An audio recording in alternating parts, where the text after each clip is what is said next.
अस्सलाम वालेकुम। उम्मीद करती हूँ कि सब खैरियत से होंगे। जो हम कैलकुलेशन स्टार्ट करने लगे हैं वो फर्टिलाइज़र से रिलेटेड है। फर्टिलाइज़र कैलकुलेशन, बिकॉज हमें पता है कि फर्टिलाइज़र जो होती हैं वो मतलब उनकी जो क्रॉप को रिक्वायरमेंट होती है उसके अकॉर्डिंग हमें फर्टिलाइज़र अप्लाई करनी होती है। बिकॉज ये वेरी कर सकती है, जैसे area to area, crop to crop vary कर सकती है। अगर हम पंजाब में वीट के लिए देखें तो कितनी फर्टिलाइज़र रिकमेंड होती है, वो हमें 120, 90 एंड 60 kg पर हेक्टेयर होती है। तो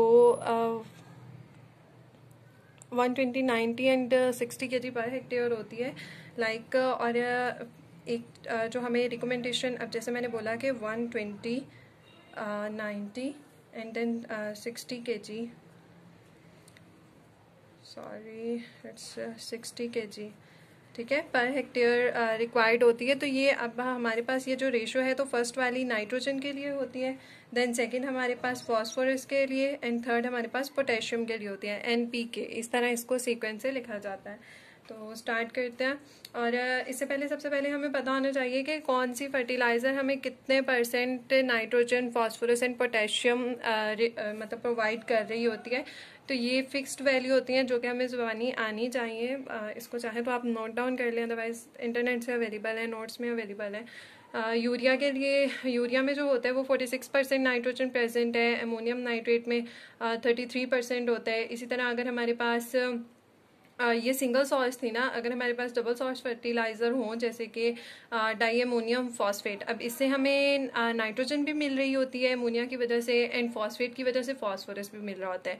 इसमें नाइट्रोजन हमारे पास डाई अमोनियम फॉस्फेट में 18% होती है, और इसमें हमारे पास जो फॉस्फेट है वो 46% होती है। आप इसको 46% कह सकते हैं। वो बाद में जब हम क्वेश्चन सॉल्व करेंगे तो परसेंट को हम केजी में भी देखेंगे, ग्राम में भी कुछ क्वेश्चंस में देखेंगे। लाइक इसी तरह पोटेशियम सल्फेट जो है उससे हमें जो पोटेशियम मिल रहा होता है वो 50 to 52% होता है उसमें। एंड बाकी भी फर्टिलाइजर्स के इसी तरह इनको हम साथ साथ सॉल्व करते हैं क्वेश्चंस को, तो वो हम फर्टिलाइजर को देखते रहेंगे। स्टार्ट करते हैं। अब जैसे ये हमारा फर्स्ट क्वेश्चन है, calculate the number of fertilizer bag for an area of 1 hectare. The recommended dose of NPK is 120, 90 and 50 kg per hectare. Available sources are urea, single super phosphate and SOP, sulphate of potash. अब सबसे पहले हमने क्या करना होता है, अगर हमारे पास उन्होंने सबसे पहले आपने एरिया देखना है। एरिया उन्होंने हमें हेक्टेयर में दिया हुआ है, और जो उन्होंने रिकमेंडेड डोज दिया है वो भी हमें उन्होंने पर हेक्टेयर में दिया है। दैट मीन्स कि हमें एरिया के लिए कोई कन्वर्जन करने की ज़रूरत नहीं है, ये सेम है। ये अंडरस्टूड बात है, हम मतलब शुरू से पढ़ते आ रहे हैं कि लाइक अगर हम कोई लेंथ की कैलकुलेशन कर रहे हैं तो हमारा होता है कि दोनों यूनिट सेम हो, या सेंटीमीटर हो या मीटर हो। लाइक इसी तरह अगर कोई वेट को कैलकुलेट कर रहे हैं तो वो या किलोग्राम में होने चाहिए या ग्राम में। सेम इसी तरह जब भी कोई कैलकुलेशन करते हैं तो सबसे पहले उसके यूनिट्स को टैली करते हैं। अब इसमें दोनों हमारे पास हेक्टेयर में है, डेट मीन्स हमें इसमें कोई कन्वर्जन की ज़रूरत नहीं है। अब आप देखेंगे उन्होंने आपको रिकमेंड किया कि नाइट्रोजन जो है वो 120 होनी चाहिए, कितनी हेक्टेयर के लिए, 1 हेक्टेयर के लिए, पर हेक्टेयर उन्होंने हमें दी हुई है। अब हमें पता है कि यहाँ से हम कंपैरिजन करेंगे कि यूरिया फ्रॉम यूरिया, अगर हम देख लें कि यूरिया से अब हमने कितना यूरिया यूज़ करना है ताकि हमारी ये जो रिकमेंडेशन है ये पूरी हो जाए। अब इससे हमें देखना है कि हमने अभी मैंने जब पीछे बोली है फर्टिलाइजर, उसमें यूरिया का बोला था कि 46% प्रेजेंट होता है ना, तो आप देखना है कि 46 kg अगर हमें नाइट्रोजन मिल रही है, 46 नाइट्रोजन अवेलेबल है हमें 100 kg यूरिया। बिकॉज हम किसी भी चीज़ की जब परसेंटेज की बात कर रहे होते हैं ना, उसको 100% में से ही देख रहे होते हैं। जैसे कि हम कहते हैं कि 46 जो है 46% प्रेजेंट है, तो हम उसको ओवरऑल 100% में से ही कंसिडर कर रहे होते हैं कि 100 में से इतनी प्रेजेंट है। तो आप देखेंगे 46 kg नाइट्रोजन अगर अवेलेबल है हमें 100 kg से, यूनिटरी मेथड अप्लाई करते हुए देखेंगे कि 1 kg नाइट्रोजन कितने से अवेलेबल है, it will be 100/46, and then हमने रिकमेंडेड कितनी है हमारे पास 120 kg nitrogen is available from 100/46 into 120, because दोनों साइड पर 120 से मल्टीप्लाई कर देंगे। इसको आप सॉल्व करें तो ये आपके पास वैल्यू आ जाएगी 260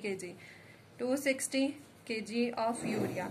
अब ये तो हमें पता चल गया कि हमें इतनी यूरिया चाहिए, लेकिन क्वेश्चन में उन्होंने हमसे अच्छा अगर नंबर ऑफ बैग्स पूछे हैं कि फर्टिलाइजर के हमें बैग्स कितने चाहिए, तो वो कैसे कैलकुलेट करेंगे। अब ये एक फिक्स्ड वैल्यू है कि 50 केजी जो होती है ना फर्टिलाइजर, एक बैग में 50 केजी ही प्रेजेंट होती है। अब हमें पता है कि 50 केजी यूरिया ही लिख लेते हैं, या आप सिर्फ फर्टिलाइजर भी लिख सकते हो। 50 केजी यूरिया प्रेजेंट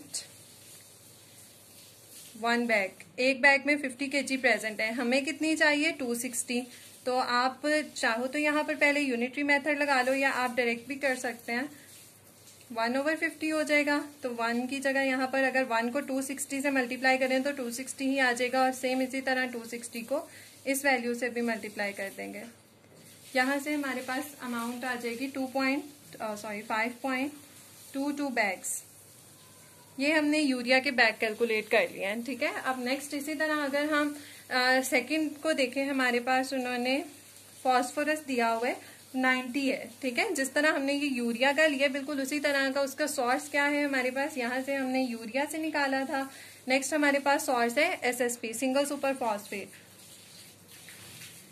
अब SSP में सबसे पहले आपको पता होना चाहिए कि सिंगल सुपर फॉस्फेट से आपको कितने % जो है वो फॉस्फेट अवेलेबल होता है। इसकी जो होती है वो हमारे पास 18 हम देते हैं इसकी के phosphorus 100 kg single super phosphate में 18 kg अगर फॉस्फोरस अवेलेबल है, तो हम इसको लिखेंगे भी ऐसे कि if 18 kg phosphorus available from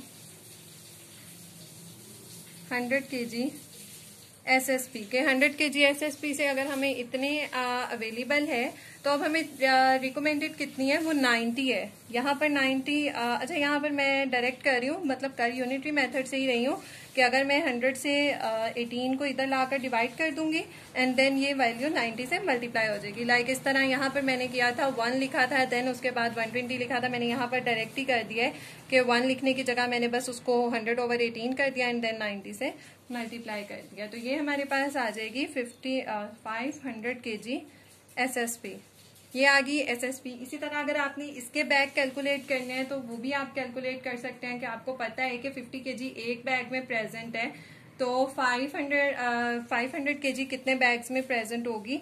तो 50 kg फर्टिलाइजर प्रेजेंट, आप SSP ही लिख लें, SSP प्रेजेंट 1 बैग, एक बैग में इतनी है। तो अब हमें कितनी चाहिए 500 kg कितने में प्रेजेंट होगी 1/50, ये ऊपर वाला 50 और मल्टीप्लाई इसको कर देंगे हम 500 से। तो यहाँ से हमारे पास बैग्स आ जाएंगे टोटल 10 बैग्स। थर्ड वन हमारे पास उन्होंने SOP दिया हुआ है, इसको आप खुद सल्फेट ऑफ पोटैश है, इसको आप खुद सॉल्व करके देखें, आपको पता चलेगा कि ये कैसे सॉल्व करने हैं। मतलब कि मैं बता भी देती हूँ लेकिन आप इसकी वैल्यू खुद निकालें। क्या अब आपने सबसे पहले देखना है कि हमें उन्होंने सल्फेट ऑफ पोटैश दिया हुआ है, तो ये हमें कितना अवेलेबल होता है, ऐसे SOP से कितनी पोटेशियम अवेलेबल होती है। तो इससे हमारे पास 50 to 52% होती है, लेकिन हम लेते इसको 50 ही हैं कि मतलब 52 वैल्यू नहीं लेते। तो अब आपने देखना है कि अगर आपको 50 kg अवेलेबल है 100 kg से, बिल्कुल इस वाले स्टेप की तरह जहाँ जैसे हमने यहाँ पर 18 kg लिखा है, तो आपने लिखना है कि 15 kg के is available from 100 kg SOP। Then उसके बाद हमें रिकमेंडेड कितनी है वो भी 50 ही है, तो आप यहाँ पर 50 लिखेंगे, देन 100/50 मल्टीप्लाई बाय 50, ये आपके पास आ जाएगी 100। तो अब आपने इसके बैग्स भी बिल्कुल इसी तरह कैलकुलेट करने हैं कि 50 kg SSP प्रेजेंट, SSP कह रही हूँ, SOP is present in 1 bag. Then आपके पास 100 आई थी वैल्यू, 100 आएगी SOP की, तो 100 kg कितने में बैग्स में प्रेजेंट होगी वो आप 1/50 मल्टीप्लाई बाय 100, तो आपके पास टोटल 2 बैग्स आ जाएंगे। ठीक है, ये हमारा क्वेश्चन यहीं पर सॉल्व हो जाएगा। ये आप इसको खुद सॉल्व करके देखें, मतलब मैंने वर्बली तो सारा ही बोल दिया है। स्टार्ट कर लें, मैं नेक्स्ट क्वेश्चन की तरफ मूव करती हूँ। नेक्स्ट क्वेश्चन हमारा है, we want to grow wheat on an area of 4 hectare, NPK recommended rate is 120, 90 and 60 kg per hectare. Available sources are urea, DAP and SOP। अब इसको सॉल्व करने से पहले सबसे पहले आपने लाइक जैसे मैंने पिछले क्वेश्चन में बोला कि हमने यूनिट को देखना है। अब यहाँ पर हमारे पास देखिए उन्होंने एरिया जो है वो एकड़ में दिया हुआ है और रिकमेंडेड डोज जो है वो हमारे पास पर हेक्टेयर में है। हियर 4 एकड़ एंड यहाँ पर है हेक्टेयर में। अब ये आपको कन्वर्जन याद होनी चाहिए। कि जो 1 हेक्टेयर होता है वो इक्वल होता है 2.47 एकड़ की इक्वल होता है, ठीक है। 1 हेक्टेयर इज इक्वल टू 2.47 एकड़। अब चाहे हम 1 हेक्टेयर लिख लें या उसकी जगह ये बात लिख लें, बिकॉज ये दोनों एक दूसरे के इक्वल हैं तो कोई फर्क नहीं पड़ेगा। अब जहां पर मेरे पास हेक्टेयर है मैं वहां पर ये वैल्यू लिख सकती हूँ 2.47 एकड़। अब इसी तरह मैं इसी हेक्टेयर की जगह ये 2.47 एकड़ को लिखूंगी 2.47 एकड़ गिव्स नाइट्रोजन। कितनी हमें मिल रही है 2.47 एकड़ से, उन्होंने कितनी रिकमेंड की है 120, ठीक है, केजी। अब हमारे पास गिवन कितना है, कितने एरिया के लिए हमें चाहिए, 4 एकड़ के लिए चाहिए। यूनिटी मेथड अप्लाई करें, यहाँ पर 1 लिखें, 1 एकड़ से कितनी हमें नाइट्रोजन मिलेगी 120 ओवर 2.47 कर लें।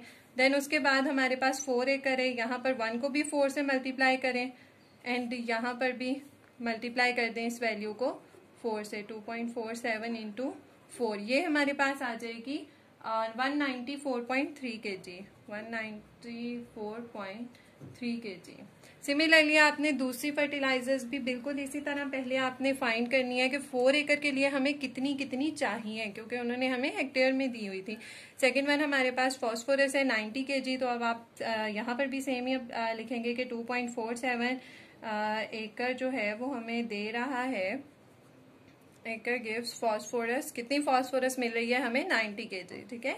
तो उसके बाद हमें 4 एकड़ के लिए फाइंड आउट करनी है, तो 4 एकड़ के लिए क्या करेंगे, 90 से ये वाली वैल्यू इधर आकर 2.47 डिवाइड हो जाएगी और मल्टीप्लाई उसको आप कर देंगे 4 से, इसकी वैल्यू हमारे पास आ जाएगी 145.7 kg। थर्ड वन के लिए भी सेम ही करेंगे पोटेशियम के लिए कि अगर 2.47 एकड़ गिव्स पोटेशियम, कितनी उन्होंने दी हुई है हमें 60 kg दी हुई है, तो हमने 4 एकड़ के लिए निकाल लेनी है कि 4 एकड़ के लिए हमें कितनी पोटेशियम रिक्वायर्ड है, 60 ओवर 2.47 मल्टीप्लाई बाय 4 कर देंगे, तो ये हमारे पास आ जाएगी 97.16 kg, ठीक है। ये हमने यहाँ पर सबसे पहले अपनी कन्वर्जन कर ली। अब बिल्कुल उसी तरह जैसे हमने पहले सॉल्व किया, लेकिन यहाँ पर एक चीज और का डिफरेंस आ रहा है। आप हमें अवेलेबल सोर्सेज सबसे पहले देखने होंगे, यूरिया, डीएपी एंड एसओपी। मैंने स्टार्टिंग में जैसे बोला था कि कुछ सोर्सेज होते हैं जो हमें एक से ज्यादा ये प्रोवाइड कर रहे होते हैं न्यूट्रिएंट, जैसे कि नाइट्रोजन और फॉस्फोरस एट अ टाइम हमें मिल रहा है। तो अब देखिए यूरिया से तो सिर्फ नाइट्रोजन मिलेगा, एसओपी से हमें पोटेशियम मिलेगा, लेकिन डीएपी जो है ये डबल सोर्स है। डीएपी से हमें डाइअमोनियम फॉस्फेट से हमें नाइट्रोजन भी मिलते हैं एंड फॉस्फोरस भी मिलते हैं। नाइट्रोजन इसमें हमारे पास 18% होता है एंड फॉस्फोरस 46, ठीक है। आप चाहो तो इसको लिख भी लो कि इससे हमें